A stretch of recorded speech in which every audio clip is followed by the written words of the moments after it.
Head Start is more than a preschool program. In Arizona, it connects thousands of children and families with early education, developmental screenings, and other support. So now the Trump administration, though, is proposing some changes that would eliminate most of its performance standards. Supporters of the program say the changes could fundamentally reshape Head Start. So the administration says the goal here is to reduce federal requirements and give local programs more flexibility.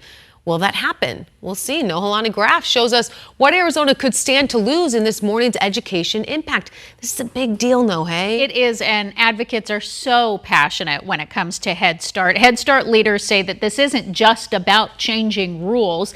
They say it could change what services are available to some of Arizona's most vulnerable children and families. And in some communities, there may not be another program ready to fill that gap.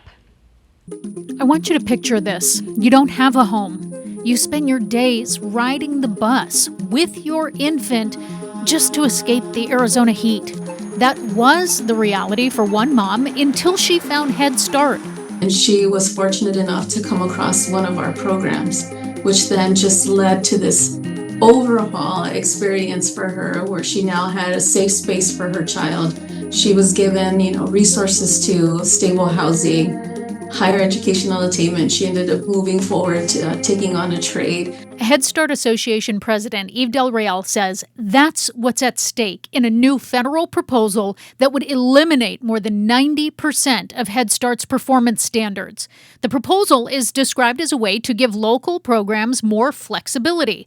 But Arizona Head Start leaders say it would also remove safeguards for classroom quality, health and safety, disability services, and parent participation without providing more money. It eliminates the safety nets that we have in place to ensure that families and children have this individualized experience that we know through years of evidence supports them in so many different ways and leads to higher gains. One big concern in Arizona: class size. Head Start uses smaller classes because many of the children it serves have higher needs. In the state of Arizona, there is no cap on group size, which means that these classrooms would then be required to provide services to larger groups of children that have, again, higher needs, and that requires smaller group settings. The proposal would also weaken developmental screenings and services for children with disabilities. Their child would essentially enter the K through 12 system already at a loss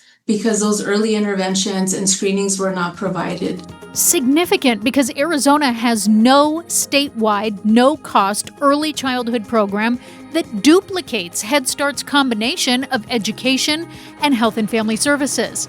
It serves about 17,000 children and pregnant women in Arizona every year. In some rural communities, it may be the only source of that support. Our end goal is to break the cycle of generational poverty. That is what we do, and we do it really well.